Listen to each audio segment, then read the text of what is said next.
สวัสดีท่านผู้ชมที่เคารพขอต้อนรับทุกท่านเข้าสู่รายการอุดมสายวันใหม่ออกอากาศทุกวันจันทร์ภาคเช้าเริ่มในเวลา 9:15 น.หาก 9:45 น.ภาคค่ำเริ่มในเวลา 11:45 น.หาก 22:15 น.มื้อนี้รับหน้าที่ดำเนินรายการโดยสุวรรณพงษ์ปัญญาคันซึ่งว่าในท่ามกลางที่ทั่วภาคทั่วกองทัพและทั่วปวงชนลาวทั้งชาติเว้ารวมมสพก็คือชาวแขวงอุดมไซพวมออกแห่งแข่งกันคำนับตอนวันเสาร์ที่2ธันวาคมวันคล้ายวันเกิดของท่านประธานไกรสอนพรหมวิหารและวันสร้างตั้งกองทัพประชาชนลาวครบรอบ70 ปีซึ่งระยะทะเบียนของทางรายการในวันนี้ผู้ดำเนินรายการได้นำเอาข่าวๆที่เกิดขึ้นอยู่ทางภายในแขวงอุดมไซมานำเสนอให้ท่านผู้ชมได้รับชมกันซึ่งว่ารายละเอียดนั้นไปติดตามรับชมพร้อมๆกันเลยวันที่4พฤศจิกายนนี้คณะนำขันสูงแขวงเซินล่าสาธารณรัฐสังคมนิยมเวียดนามนำโดยท่านหวังบันเจินเลขาพรรคแขวงประธานสภาประชาชนแขวงเซินล่าพร้อมด้วยคณะได้เดินทางมาเยี่ยมยามและพบปะกับคณะนำขันสูงแขวงอุดมไซพิธีต้อนรับได้จัดขึ้นที่ห้องว่าการปกครองแขวงโดยมีท่านคำพันธ์เผยยบงกรรมการศูนย์กลางพรรคเลขาพรรคแขวงเจ้าแขวงอุดมไซพร้อมด้วยการนำของแขวงโอกาสดังกล่าวทั้งสองฝ่ายได้รายงานสภาพยุทธพิเศษการพัฒนาเศรษฐกิจสังคมและการร่วมมือในระยะที่ผ่านมาให้กันทราบการพบปะของคณะนำแขวงเซินล่าสาธารณรัฐสังคมนิยมเวียดนามและแขวงอุดมไซครั้งนี้ถือเป็นนิมิตหมายสำคัญเพื่อเสริมขยายทางด้านไมตรีจิตมิตรภาพและความสามัคคีแบบพิเศษของสองภาคสองรัฐเว้าเฉพาะแม่น2แขวงอุดมไซเซินล่าที่มีมูลเสื่อมาแต่โดนนานแขวงอุดมไซและแขวงเซินล่าเป็นแขวงมิตรภาพเคยมีมูลเสื่อในการไปมาหาสู่และให้การช่วยเหลือซึ่งกันและกันหลายด้านเส้นคงเขตการเมือง2แขวงได้แต่งตั้งคณะผู้แทนขั้นสูงขั้นเมืองขั้นแผนกการต่างๆพัดเปลี่ยนกันไปมาเยี่ยมยามและแลกเปลี่ยนถอดถอนบทเรียนน้ำกันอย่างเป็นปกติเวียกงานศึกษาก่อสร้างทรัพยากรมนุษย์แขวงเซินล่าได้ให้ทุนเรียนวิชาเฉพาะแก่น้องนักเรียนของแขวงอุดมไซไปเรียนต่อที่แขวงเซินล่าและยาผ่านมารวมทั้งหมด219คนและแขวงอุดมไซก็ได้ช่วยก่อสร้างนักศึกษาระดับปริญญาตรีให้แขวงเซินล่าจำนวน5คนนอกจากนั้นแขวงเซินล่ายังได้ช่วยฝึกอบรมวิชาเฉพาะภาษาเวียดนามในระยะสั้นและระยะยาวให้แก่พนักงานทหารตำรวจของแขวงอุดมไซจำนวน65คนด้านพื้นฐานโครงสร้างแขวงอุดมไซได้รับทุนช่วยเหลือจากแขวงเซินล่าก่อสร้างอาคารโรงเรียนประถมนาแมดเมืองแบงมูลค่า3ตือดงโรงเรียนมัธยมนาเสียงดีเมืองหนมูลค่า 3.3 ตือดงโรงเรียนมัธยมสมบูรณ์เมืองลามูลค่า5ตือดงโรงเรียนมัธยมสมบูรณ์เมืองปากแบงมูลค่า5ตือดงก่อสร้างเรือนวัฒนธรรมบ้านสามกลางเมืองแบงให้ทุนสมทบช่วยสมาคมชาวเวียดนามที่แขวงอุดมไซก่อสร้างโรงเรียนเวียดนาม 2.1 ตือดงเวียกงานกสิกรรมและพัฒนาชนบทแขวงเซินล่าได้ให้การช่วยเหลือแขวงอุดมไซเป็นต้นแนวพันธุ์พืชแนวพันธุ์หญ้า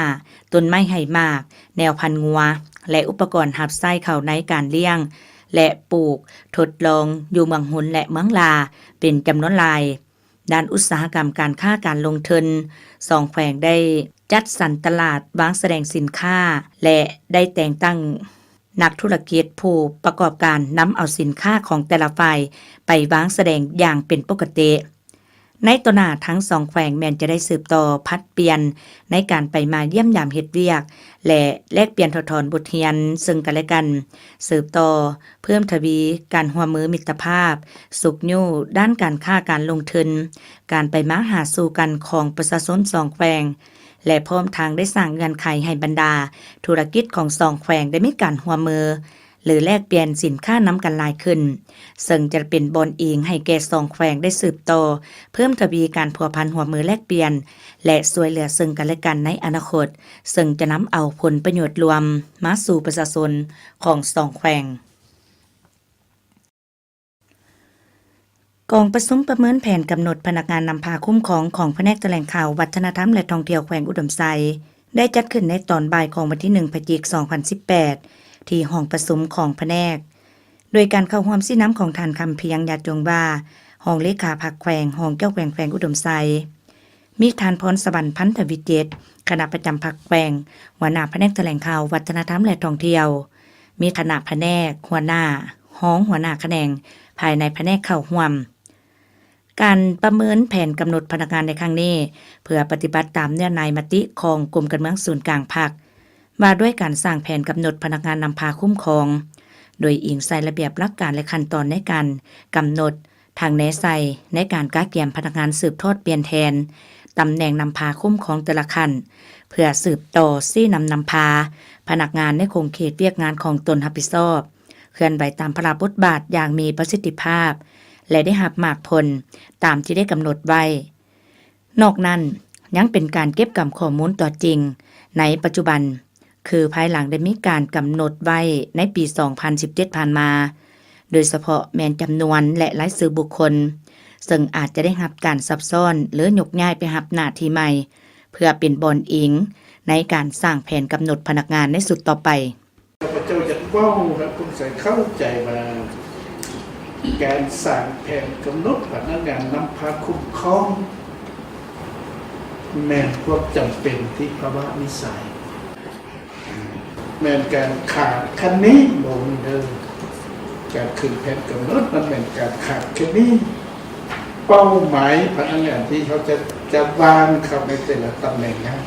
ของพนักงานนำพาคุ้มครองโดยเป็นพวกสายเป็นผู้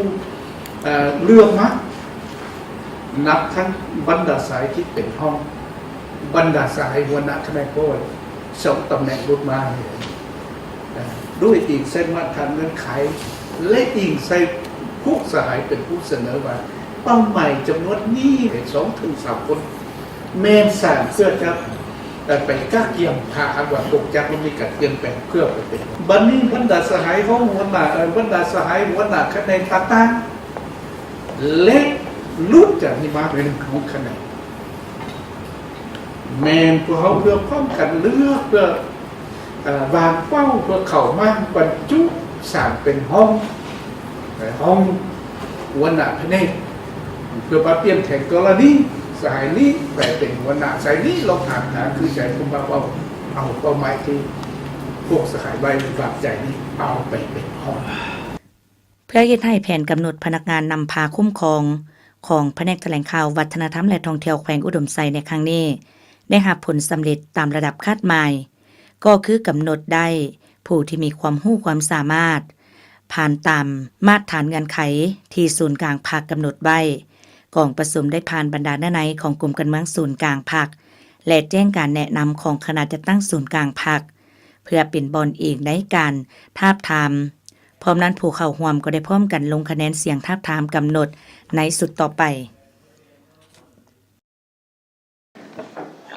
กองประชุมสรุปถอดบทเรียนการร่วมมือระหว่างลาวและเวียดนามโดยเฉพาะแม่นแขวงอุดมไซกับประเทศสาธารณรัฐสังคมนิยมเวียดนามในโครงการสุขยุส่งเสริมกสิกรรมและป่าไม้แต่ปี 2006-2018 ได้จัดขึ้นในตอนเช้าของวันที่ 6 พฤศจิกายน 2018 อยู่ที่ห้องประชุมของแผนกกสิกรรมและป่าไม้แขวงโดยการเข้าความของทานคำเพียงยาจงว่าห้องเลขาภาคแขวงห้องเจ้าแขวงแขวงอุดมไซมีทานบุญเรียนบ่ละกดหัวหน้าแผนกกสิกรรมและป่าไม้แขวงทานเจินกุยกาบหัวหน้าห้องการโครงการส่งเสริมกสิกรรมประจำแขวงอุดมไซมีบรรดาแผนกการที่เกี่ยวข้องอ้อมข้างแขวงเข้าร่วมกองประชุมในครั้งนี้เพื่อสรุปรายงานผลการเคลื่อนไหวจัดตั้งปฏิบัติเวียกงานการร่วมมือกันทางด้านวิชาการระหว่างแขวงอุดมไซกับสาธารณรัฐสังคมนิยมเวียดนามในระยะแต่ปี 2006-2018 ต่อกับคณะนำของแขวงและแขนงการที่เกี่ยวข้องได้รับทราบทั้งเป็นการสั่งรวมบทเรียนด้านดีผลสำเร็จด้านอ่อนข้อคงข้างเพื่อเป็นบอนอิงในการปรับปรุงแก้ไขในต่อหน้านอกนั้นยังเป็นการปรึกษาหารือและพร้อมกันวางทิศทางแผนการในต่อหน้าโดยเฉพาะแม่นรูปแบบการร่วมมือการเคลื่อนไหวบรรดากิจกรรมต่างๆเพื่อแน่ใจในการสร้างพื้นฐานด้านเทคนิคใหม่ให้แก่วิชาการสาวกสิกรในการผลิตเป็นสินค้าจนก้าวไปสู่การหลุดพ้นออกจากความทุกข์ยากเทื่อละก้าวตลอดระยะในการพัวพันร่วมมือกันทั้งสองฝ่ายเห็นว่ามีการจัดตั้งปฏิบัติมาอย่างต่อเนื่องและได้รับผลสำเร็จตามระดับคาดหมายโดยเฉพาะ แม่นเวียกงานการผลิตแนวพันธุ์การนำเข้าแนวพันธุ์เป็นสินค้าการนำเข้าแนวพันธุ์ไม้ไหหมากและแนวพันธุ์ต่างๆเพื่อบริการและช่วยเหลือบรรดาเมืองการจัดส่งพนักงานวิชาการไปฝึกอบรมเกี่ยวกับเทคนิคการผลิตแนวพันธุ์สาลีและการปรับปรุงโรงอบเม็ดสาลีให้สามารถนำใช้ได้อย่างเป็นปกติโอกาสดังกล่าวผู้เข้าร่วมได้ประกอบความเห็นเพื่อเป็นช่องทางปรับปรุงแก้ไขบางจุดที่เห็นว่ายังคงค้างและเป็นสาเหตุเฮ็ดให้การร่วมมือระหว่างแขวงอุดมไซกับบรรดาแขวงแห่งสาธารณรัฐสังคมนิยมเวียดนามเคลื่อนไหวบ่ไปตามจุดประสงค์และเป้าหมายที่ได้กำหนดไว้ในสัญญาการร่วมมือ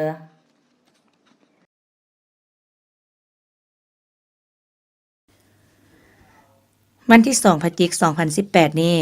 คณะภาค5ฐานกลุ่มบ้านนางามได้ไขกองประชุมใหญ่ครั้งที่10ของตนขึ้นอย่างเป็นทางการภายใต้การเป็นประธานของทานคำแพงทะวิแสงคณะภาค5ฐานกลุ่มบ้านนางามเป็นเกียรติเข้าร่วมมิตรทานคำแพงขันมณีกรรมการพรรคแขวงเลขาพรรคเจ้าเมืองเมืองไซมีบรรดากรรมการพรรคเมืองหัวหน้าห้องการที่เกี่ยวข้องแขกเชิญจากห้องการอ้อมข้างเมืองไซอ้อมข้างกลุ่มบ้านและสมาชิกพรรคสมบูรณ์เข้าร่วมในกองประชุมได้ผ่านบทสรุปรายงานการเมืองการจัดตั้งปฏิบัติในระยะ3ปีผ่านมาและวางทิศทางแผนการใน5ปีต่อหน้ากลุ่มบ้านนางงามประกอบมี760ครัวเรือนมี897ครอบครัวมีพลเมืองทั้งหมด 4,055 คนหญิง 2,032 คน3ปีผ่านมารายรับของกลุ่มบ้านได้ทั้งหมด17ตื้อ857ล้านกว่าเก็บ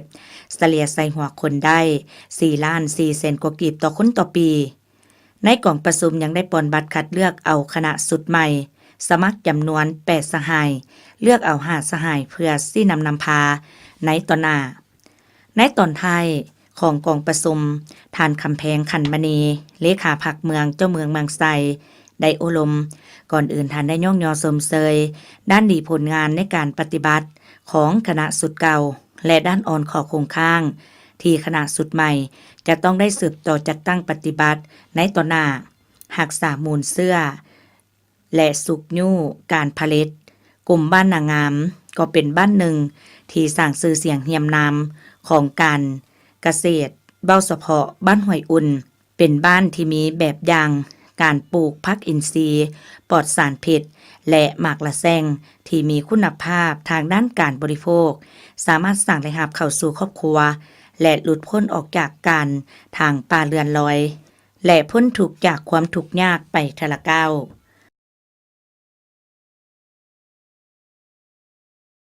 กองประชุมเผยแพร่เวียกงานข้อมูลข่าวสารด้านสินเชื่อให้แก่บรรดาธนาคารธุรกิจรัฐเอกชนต่างประเทศและสถาบันการเงิน4แขวงภาคเหนือประกอบมีแขวงพงศลี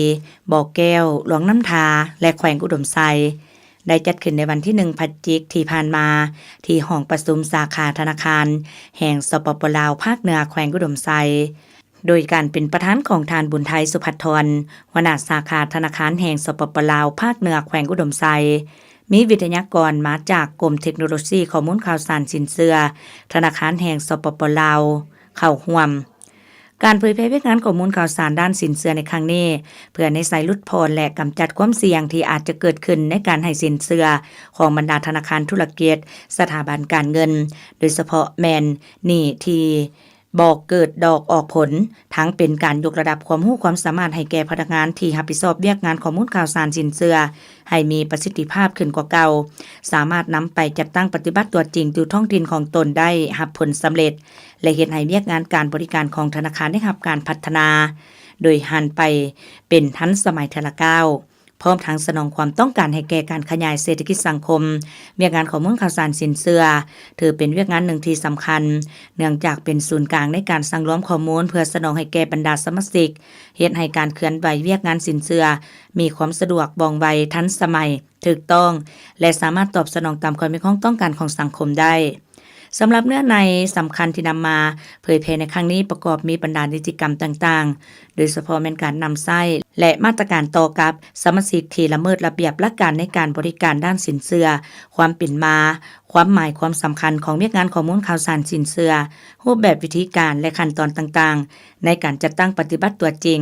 โดยผ่านระบบข้อมูลข่าวสารสินเชื่อหรือ CEP โอกาสดังกล่าวบรรดาสัมมนากรก็ได้พัดเปลี่ยนกันสักถามและแลกเปลี่ยนบทเรียนซึ่งกันและกันเพื่อนำเอาบทเรียนไปจัดตั้งปฏิบัติอย่างคล่องตัวและมีประสิทธิภาพสูงวันที่5 พฤศจิกายนนี้ศูนย์บริจาคเลือดองค์การกาแดงแขวงอุดมไซนำโดยท่านสังทองสันติสุขหัวหน้าศูนย์บริจาคเลือดองค์การกาแดงพร้อมด้วยทีมงานได้ลงเคลื่อนไหวรับบริจาคเลือดอยู่โรงเรียนมัธยมสมบูรณ์นาทงบางน้ำมอการลงเคลื่อนไหวรับบริจาคเลือดครั้งนี้วิชาการศูนย์เลือดก็ได้เผยแพร่ข้อมูลข่าวสารเกี่ยวกับความหมายความสำคัญของเลือดให้แก่น้องนักเรียนภายในโรงเรียนได้รับผู้เข้าใจจากนั้นบรรดาน้องนักเรียนก็ได้พร้อมกันมากวดสุขภาพนำทีมงานจำนวน31น้องผ่านการกวดเลือดเห็นว่าผู้ที่มีเงื่อนไขในการบริจาคเลือดตัวจริง25น้องท่านนินไซวิชาการศูนย์บริจาคเลือดองค์การกาแดงแขวงอุดมไซได้ให้ฮู้ว่าเลือดเป็นธาตุแหลวชนิดหนึ่งที่มีความสำคัญที่สุดในการหล่อเลี้ยงชีวิตของมนุษย์เราอาจเว้าได้ว่าถ้าขาดเลือดมนุษย์เขาก็บ่อาจจะมีชีวิตต่อได้ซึ่งปัจจุบันบ่มีประเทศใดในโลกที่สามารถผลิตเลือดได้มีแต่เพื่อนมนุษย์ด้วยกันเท่านั้นที่สามารถให้กันด้วยการบริจาคช่วยเหลือเพื่อนมนุษย์ด้วยกันโดยเฉพาะแม้นเวลาที่มีคนเจ็บต้องการเลือดแบบฉุกเฉินและอื่นๆพอมาบริจาคช่วยเพื่อนซะพี่น้องร่วมชาติเนาะช่วยข้าเจ้าผู้ที่ข้าเจ้าต้องการใช้มวลเลือดของเราเนาะผู้ที่ข้าเจ้ายังหอกขอช่วยชีวิตวันนี้เลือดนี่ต้องมีอยู่ในศูนย์เลือดเนาะอันนี้อยากเชิญชวนบรรดาน้องนักเรียนเราช่วยกันโอกาสดังกล่าวบรรดาน้องนักเรียนผู้ที่ได้นำเอาเลือดของตนบริจาคให้แก่ทีมงานต่างก็ได้แสดงความรู้สึกของตนและดีใจภูมิใจที่ได้นำเอาเลือดของตนมาบริจาคช่วยเหลือเพื่อนมนุษย์ด้วยกันและยังเป็นการกวดสุขภาพของตนเองไปพร้อมฉะนั้นจึงขอเชิญชวนให้ทุกคนที่มีเงื่อนไขหันมาช่วยกันบริจาคเลือดเพื่อประกอบส่วนสร้างบุญกุศลช่วยสังคมสำหรับเลือดที่ได้รับการบริจาคครั้งนี้ทางทีมงานแม้นจะได้นำไปวิเคราะห์วิจัยพร้อมทางเก็บรักษาไว้อยู่ศูนย์เลือดของแขวงเพื่อรองรับและตอบสนองตามความต้องการของสังคมกับกระทรวงระยะที่2ของรายการนี้ไปพักชมสิ่งที่น่าสนใจจากทางรายการเกษตรกรหลังจากนั้นนะครับมาพบกันในระยะสุดท้ายของรายการ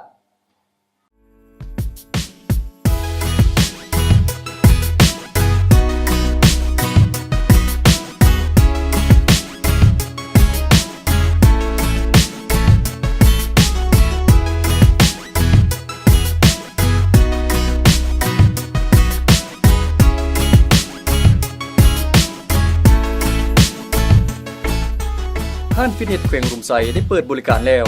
เพื่อตอบสนองให้ผู้ที่มักออกกำลังกายเพื่อสุขภาพและได้สัดส่วนสวยงามมีเครื่องออกกำลังกายหลายชนิดที่ทันสมัยได้มาตรฐานสากลราคาบ่แพงเริ่มต้นเพียงแต่ 20,000 กีบเท่านั้นมีหลายราคาให้เลือกคือบริการรายวัน 25,000 กีบค่าบำรุงยา 20,000 กีบรายเดือน 300,000 กีบ3เดือน 800,000 กีบ6เดือน 1,300,000 กีบและ1ปี2,100,000 กีบพิเศษทางห้างยังมีโปรโมชั่นหลายอย่างคือสมัครเป็นกลุ่มรับส่วนลดทันที20ส่วนห้อยสมัครเป็นสมาชิก1ปีบ่ว่าสมัครเดียวหรือกลุ่มรับบัตรนวดฟรี6ชั่วโมงพร้อมทั้งแถมบัตรรับประทานอาหารฟรีที่ห้านอาหารเบอร์มามูลค่า 300,000 กีบท่านใดไปรับประทานอาหารที่ห้านอาหารเบอร์มามูลค่า 1,200,000 กีบจะได้รับบัตรลิ้นฟิตเนสฟรี1เดือนสำหรับห้องนวดสมาชิกท่านใดนวด10ชั่วโมงจ่ายก่อนเพียงแต่ 450,000 กีบเท่านั้นและราคานวดปกติชั่วโมงละ 60,000 กีบสนใจติดต่อสอบถามได้ที่ห้างฟิตเนสตั้งอยู่บ้านเจงเมืองไซแขวงอุดมไซเส้นทางบ้านเจงหนองมิงดาโทรศัพท์020 9944 6111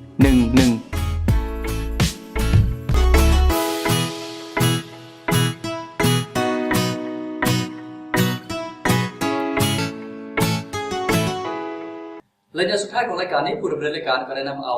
บทมานำเสนอให้มิตรรายการเราได้รับชมกันซึ่งว่ารายละเอียดนั้นไปติดตามรับชมพร้อมๆกัน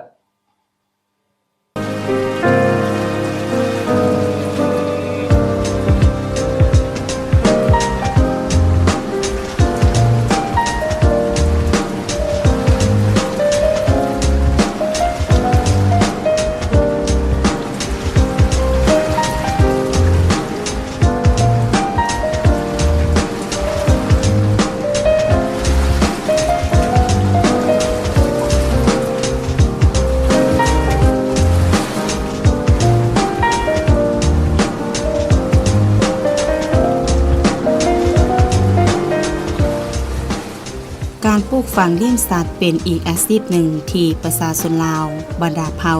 ยึดถือเพื่อสร้างรายรับเข้าครอบครัวเฮ็ดให้ครอบครัวพ้นทุกข์ดังครอบครัวนางบุญมีเจริญไสผู้ที่มีอาชีพปลูกหมากไม้กินหมากเลี้ยงปลาเลี้ยงหมูสามารถสร้างรายรับเข้าครอบครัวได้หลายล้านกีบต่อเดือนนางบุญมีเจริญไสอายุ29ปีประชาชนบ้านนาเลเมืองไสแขวงอุดมไสได้ว่าเมื่อก่อนตนเองได้เฮ็ดเวียกอยู่โรงงานภายหลังที่สร้างครอบครัวกับเฒ่าอาวางซึ่งเป็นคนสัญชาติจีนจึงมีแนวคิดอยากปลูกหมากไม้กินหมากเป็นต้นแม่นหมากเกี้ยงเนื่องจากเห็นว่าอยู่แขวงอุดมไซยังบ่มีการปลูกหมากไม้ชนิดนี้และสังเกตเห็นว่าความต้องการของตลาดค่อนข้างสูงบวกกับผัวเป็นผู้มีความรู้และประสบการณ์ในการปลูกฝังเลี้ยงสัตว์พออยู่ประเทศเขาเจ้าแม่นยึดถืออาชีพปลูกฝังเลี้ยงสัตว์เพื่อสร้างรายได้เข้าครอบครัวดังนั้นจึงได้ตัดสินใจร่วมกับครอบครัวเฮ็ดสวนหมากเกี้ยงโดยปี 2008 ได้ซื้อดินสวนจำนวน 8 เฮกตาร์เพื่อทำการบุกเบิกเป็นสวนและหนองป่าภายหลังบุกเบิกเนื้อที่สวนสำเร็จก็ได้ทดลองปลูกในจำนวน900ต้นซึ่งได้นำเอาแนวพันธุ์มาจากสาธารณรัฐประชาชนจีนมาในปี 2013 ก็สามารถเก็บหมากเกี้ยงขายป้อนตลาดแขวงอุดมไซและบรรดาเมืองอ้อมคางซึ่งปีทำอิฐสามารถสร้างรายรับเข้าครอบครัวได้36 ล้านกว่ากีบข้าพเจ้าชื่อนางบุญมีอยู่บ้านนาเลเมืองไซแขวงอุดมไซได้มาปลูกหมากไม้อยู่บ้านโบเมืองไซแขวงอุดมไซเริ่มปลูกต้นไม้หาวหมากปี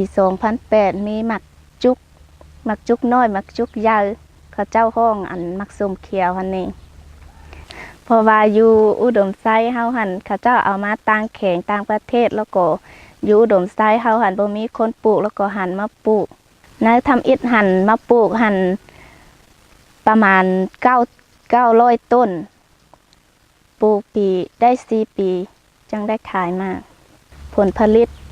เก็บผลผลิตปีหนึ่งได้6 ต้นปีทำอิฐนะแล้วก็ปีที่2ได้10 ต้นปีที่3ได้8 ต้นส่วนหมากไม้หั่นเอาน้ำไปขายอยู่เมืองไซเฮานี่เลยอยู่เมืองไซแล้วก็อยู่เมืองแบงแดแล้วก็อยู่ลัก32ประมาณกิโลนึง 6,000 กีบในการบรบัดรักษาแม้นได้เฮ็ดแบบธรรมชาติเพียงแต่ทางหญ้าใส่ฝุ่นคอกตัดตอนกิ่งงาในแต่ละปีพร้อมนั้นก็มีวิชาการของแผนกเกษตรกรรมป่าไม้แขวงก็คือห้องการส่งเสริมเกษตรกรรมและป่าไม้เมืองได้ลงมาให้คำแนะนำและติดตามเป็นแต่ละระยะผ่านการเก็บผลผลิตมาเห็นว่าสามารถได้รับผลดีดังนั้นจึงได้ขยายโดยการปลูกเติม700 ต้นคาดว่าอีก2 ปีจะสามารถเก็บหมากเกี้ยงได้เติมนอกจากนั้นยังปลูกหมากม่วงและหมากลิ้นจี่เติมอีก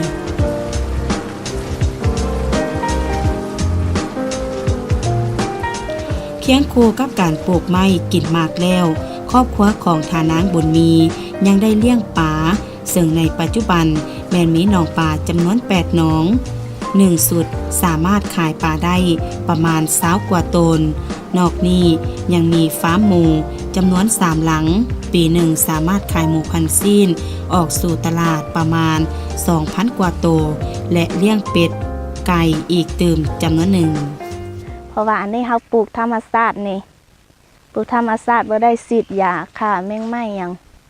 เอาน้ำฝุ่นขี้หมูหดแล้วก็ตัดหญ้าตอนกิ่งและซาขี้หมูเป็นหลักได้หดน้ำได้ซาฝุ่นเองมีแต่จ้างเขาเจ้ามาตัดหญ้ายังได้เลี้ยงหมูแดแล้วก็เลี้ยงปลามีหนองปลา8หนองปีหนึ่งปล่อย100,000 ตัว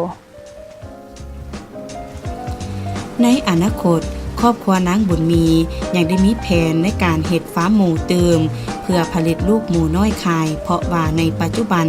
การสนองลูกหมูน้อยภายในแขวงแม่นบ่เพียงพอและทั้งเป็นการประหยัดต้นทุนในการนำเข้าแนวพันธุ์หมูจากต่างประเทศนอกนั้นยังจะขยายส่วนหมากเกี้ยงและหมากไม้กินหมากชนิดอื่นๆเติมอีกอนาคตอยากคิดว่าอยากเลี้ยงหมูอยากเลี้ยงหมูแม่พันธุ์อยากเลี้ยงหมูแม่พันธุ์เพราะหมูแม่พันธุ์อยู่ภายในแข็งอุดมไส้เฮาหั่นยังบ่มีคนเลี้ยงเทื่อมี3ฟาร์มเลี้ยงก็เขาเจ้าเลี้ยงหน่อยจะนั่นจะหันมาเลี้ยงหมูแม่พันธุ์อีก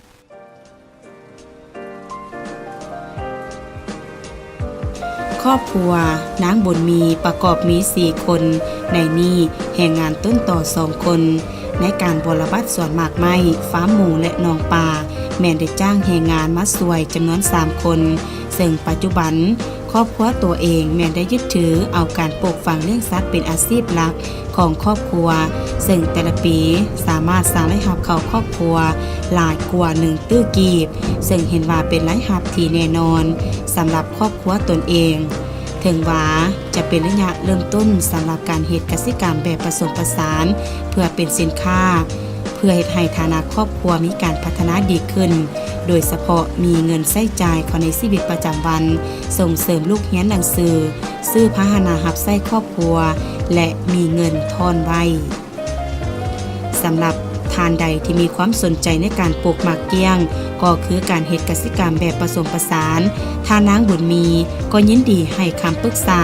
พร้อมสนองแนวพันธุ์ให้ถ้าผู้ใดอยาก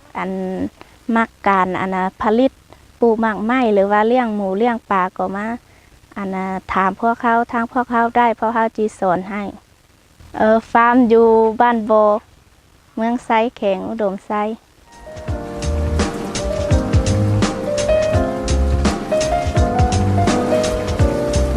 ความยุมันขยันเพียรคือปัจจัยที่คนเฮาขาดบ่ได้ในการดำรงชีวิตอยู่บ้านใดครอบครัวใดถ้ามีความยุมันบ้านนั้นและครอบครัวนั้นก็มีอยู่มีกินก้าวไปสู่การลดล้างความทุกข์ยากเทื่อละก้าวคือดังครอบครัวของทานนางบุญมีเจริญไส